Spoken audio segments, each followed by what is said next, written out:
Bismillahirrahmanirrahim. Welcome to all of you.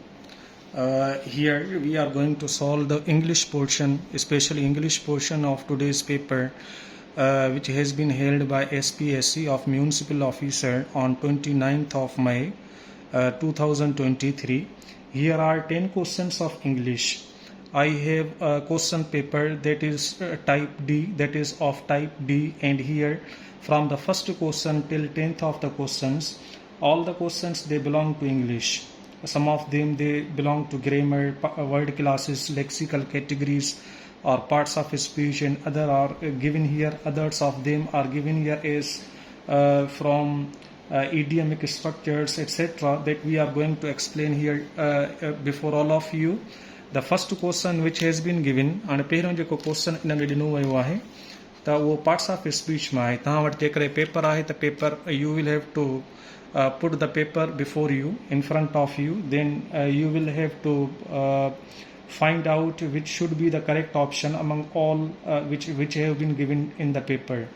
हाणे पहिरियों जेको क्वेश्चन ॾिनो वियो आहे त I don't really want to go besides, पोइ कॉमा आहे, it is too late now. हिते जेको वर्ड बिसाइड्स ॾिनल आहे सॼो सेंटेंस मां न लिखंदुसि, हिते ई तव्हांखे सम्झाए वञा. एक्चुअली जेको वर्ड बिसाइड्स आहे this is used as an adverb. ही एडवर्ब बि असां इस्तेमालु कंदा आहियूं, ही प्रेपोजिशन बि असां इस्तेमालु कंदा आहियूं. बाबा प्रेपोजिशन तॾहिं थींदो जॾहिं नाउन आर प्रोनाउन इस्तेमालु थियल हुजे, पोइ प्रेपोजिशन. मिसाल सेंटेंस यूज़ थियल हुजे न त besides novels I also read drama, हिते बिसाइड्स थी वेंदी, प्रेपोजिशन पुठियां नॉवेल्स यूज़ थियल आहे. पर जेकॾहिं बिसाइड्स इहो कंजक्टिव एडवर्ब चइबो आहे, हिनखे कंजक्टिव एडवर्ब. ठीकु आहे. पॉजिटिव सेंस असांखे ॾेखारींदो. बिसाइड्स मीन्स इंक्लूडिंग, एक्सेप्ट इन जो अपोज़िट आहे. त हाणे ही कंजक्टिव एडवर्ब जो मक़सदु इहो आहे त यानी फुल स्टॉप इस्तेमालु थियल हूंदो. आफ्टर फुल स्टॉप पोइ हिते वर्ड बिसाइड्स यूज़ थियल हूंदो. ठीकु आहे. पोइ कॉमा यूज़ थियल हूंदी. हाणे हिते बिसाइड्स बि यूज़ थी सघे थो पियो, बट बि इस्तेमालु थी सघे थो पियो. These all are conjunctive adverbs. इनखे कंजक्टिव एडवर्ब चइबो आहे.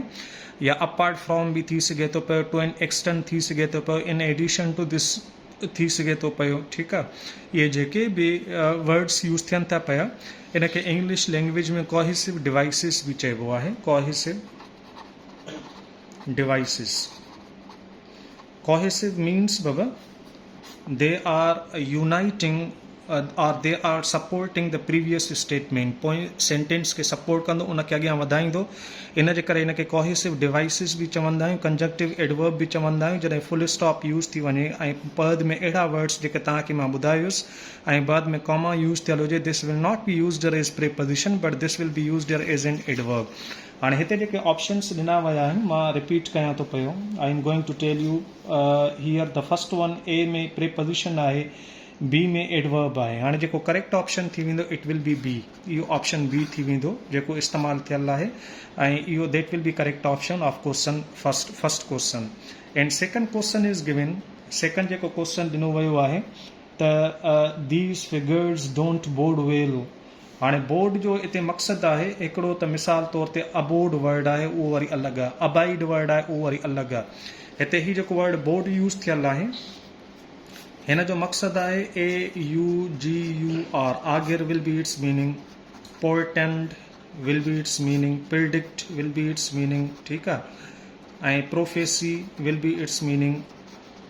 मुख़्तलिफ़ खोड़ मीनिंग्स अथसि. यानी to give the signs that something is going to happen. Contextual meaning मां ओरली हिते ॿुधाए वञा थो पियो. To give the sign something is going to happen verb तौरु इस्तेमालु कंदासीं बाबा. जीअं मिसाल तौरु असां यूज़ कंदा आहियूं ऑगिर बि साॻी तरह, बोर्ड बि असां साॻी तरह यूज़ कंदासीं. हाणे हिते ई तव्हांखे चङी तरह ॿुधाए थो पियो सेंटेंस में त दीज फिगर्स डोंट. हाणे ज़ाहिरी ॻाल्हि आहे जिते डू इस्तेमालु थियल आहे ऐं डू खां बाद नॉट इस्तेमालु थियल आहे, हिते ज़ाहिरी ॻाल्हि आहे असां स्ट्रक्चर में वर्ब यूज़ कंदासीं.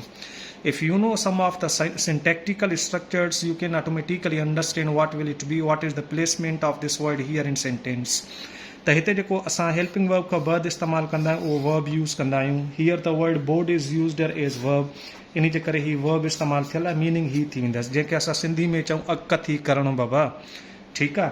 हाणे हिते ॾिसूंसि त वर्ब जी कहिड़ा ऑप्शन्स हिते ॾिनल आहिनि। पहिरियों एडजेक्टिव आहे ऐं बी जेको आहे त उहो एडवर्ब ॾिनल आहे, सी कंजक्शन आहे, डी वर्ब आहे, यानी option D is correct here. Option D इन मां थी वेंदो जेको करेक्ट थी वेंदो। This is given here from second question, इहो सेकंड क्वेश्चन मां आहे। अच्छा, आफ्टर दिस वन इन ई खां ॿ थर्ड क्वेश्चन ॾिनो वियो आहे। what is given in third question we are going to discuss here now। हाणे थर्ड क्वेश्चन में जेको ॾिनो वियो आहे त मिसाल for example just a minute, third question में द फैमिली वाज स्टांचली प्रोटेस्टेंट। ठीकु आहे, वर्ड ॾिनल आहे स्टांचली, ST, इहो कल्ह बि वर्ड आयल हुयो स्टांचली। हाणे स्टांच जेको वर्ड आहे उहो एडजेक्टिव आहे, STAUNCH, staunch. It means a person who has a strong belief in one's religion और इन वंस फेथ। जीअं मुकमल तौर ते हिकिड़ो माण्हू बिलीफ हूंदो आहे न, उनखे असां स्टांच पक्को, in other words we have to call this one as loyal to one's own religion or etc, we call that one। त ज़ाहिरी ॻाल्हि आहे स्टांच ही आहे एडजेक्टिव, ऐं एडजेक्टिव खे जेकॾहिं तव्हां LY मिलाईंदव, mostly adjectives they take LY to make adverb, त ही थी वेंदो एडवर्ब तौर पार्ट्स ऑफ स्पीच में। ऐं पुठियां प्रोटेस्टेंट यूज़ थियल आहे, प्रोटेस्टेंट एडजेक्टिव बि आहे, नाउन बि आहे, पर हिते एडजेक्टिव यूज़ थियल आहे because adverb always modifies adjective verb और एनदर एडवर्ब। ठीकु आहे, त प्रोटेस्टेंट बाक़ी मक़सदु इहो आहे त these are two sects, the believes in Christianity. हिकिड़ो कैथोलिक हूंदो आहे, ॿियो प्रोटेस्टेंट हूंदो आहे। माना इन्हनि जी ॿिन्ही जी विच में वॾी जंग हली आहे प्यूरिटन एज में, ख़ासि करे इंग्लिश लिटरेचर में। त हीउ जेको यूज़ कयूं था पिया असां, त staunchly is used as an adverb, हीअ असां एडवर्ब तौरु इस्तेमालु कयूं था पिया। हाणे हिन में जेको ऑप्शन ए आहे एडजेक्टिव, ऑप्शन बी आहे एडवर्ब, यानी ऑप्शन बी जेको थी वेंदो it will be correct option, option be in ये थर्ड क्वेश्चन जो। अच्छा, फोर्थ क्वेश्चन इन में ॾिनल आहे it is a small car yet it is surprisingly spacious. हाणे हिते जेको येट यूज़ थियल आहे, it is a small car, comma use थियल आहे बाबा, it is not full stop here, full stop ना है, कॉमा यूज़ थियल आहे। After comma yet it is surprisingly spacious. The word yet is used as, it is used for contrasted expressions. ॿ opposite expressions हुजनि न, उन लाइ असां बट इस्तेमालु कंदा आहियूं, येट इस्तेमालु कंदा आहियूं। येट जेको यूज़ थींदो आहे इहो कोऑर्डिनेट कंजक्शन में असां यूज़ कंदासीं बाबा, कंपाउंड सेंटेंसिस में। बट बि ईअं ई इस्तेमालु कंदा आहियूं असां, ठीकु आहे। ऐं उन खां बाद अल्दो यूज़ कंदा आहियूं सबऑर्डिनेट में, दो यूज़ कंदा आहियूं सबऑर्डिनेट में, डिस्पाइट यूज़ कंदा आहियूं कंट्रास्टेड एक्सप्रेशंस लाइ। हिते जेको पोइ वर्ड येट यूज़ थियल आहे, this is used as conjunction, इहो कंजक्शन आहे पार्ट्स ऑफ स्पीच में। And which option is given here, option A is given here which is used as conjunction. इहो एडवर्ब भी आहे, मिसाल सेंटेंस यूज़ थियल हुजे न त he has not come yet, हिते येट जेको यूज़ थियल आहे इहो as an adverb, but here this is used to connect two clauses, ॿिनि क्लॉजिस खे कनेक्ट करे थो पियो। Therefore this will be used as conjunction, ही कंजक्शन इस्तेमालु थी वेंदो। Option A is correct here, option A इन जो करेक्ट थी वेंदो बाबा। And this was given in question 4। In question number 5, question 5 जेको यूज़ थियल आहे, our defeat was expected but it is disappointing nevertheless. हाणे जेको वर्ड नेवरदलेस आहे बाबा, नेवरदलेस, या इन जी जॻह ते ॿियो बि वर्ड यूज़ थींदो आहे नंदलेस। ठीकु आहे, nevertheless are nonetheless they gives us the meaning of despite. Despite सां ऑफ न खणंदा आहियूं, या इनस्पाइट यूज़ कयूं था पिया त पोइ उन सां ऑफ खणंदासीं, माना फॉर कंट्रास्टेड एक्सप्रेशंस। ऐं ही जेके वर्ड्स आहिनि नेवरदलेस थियो या नंदलेस थियो, ही पार्ट्स ऑफ स्पीच में जेके आहिनि त they are used as adverbs, इन्हनि जे पुठियां नाउन इस्तेमालु न थींदो। त हाणे ॾिसो हिन में कहिड़ो ऑप्शन आहे जेको एडवर्ब आहे, ए कंजक्शन आहे, बी प्रीपोजिशन आहे, ऐं सी एडवर्ब यूज़ थियल आहे। Option C is correct here. This was 25th question, sorry this was 5th question. Number 6th question, Altaf was acquitted after whirlwind trial. Whirlwind gives us the meaning of that becomes very fast. Here I am going to put down the meaning of the word whirlwind so that you can understand. Question number 6. The word is used as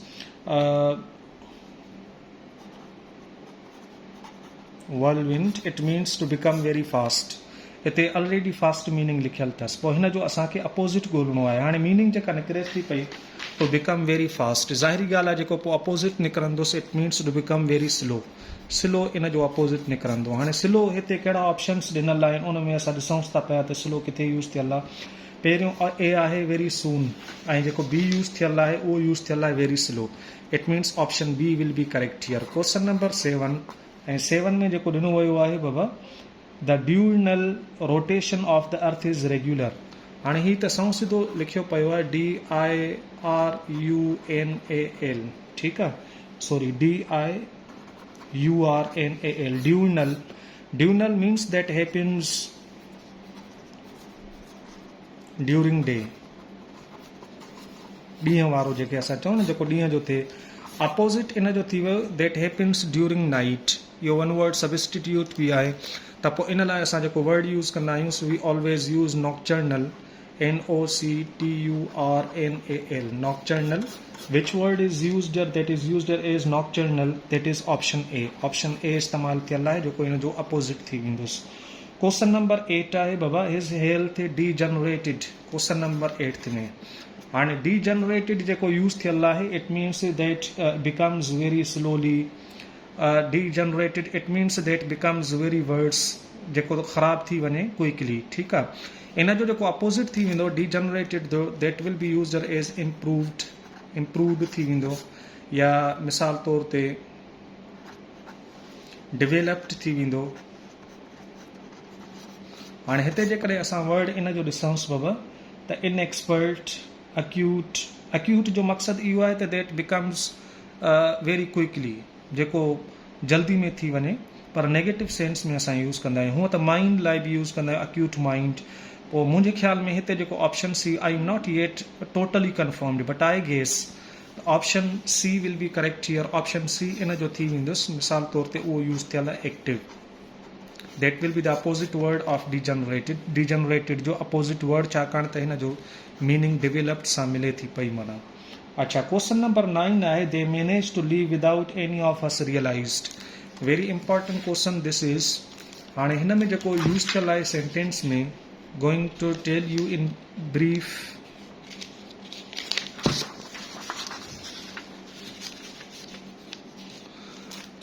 question number 9 में जेको use थियल आहे बाबा they managed to leave without any of us realized हिते मां पहिरियों लिखी वञा दे मैनेज्ड टू लीव ठीकु आहे they manage to leave without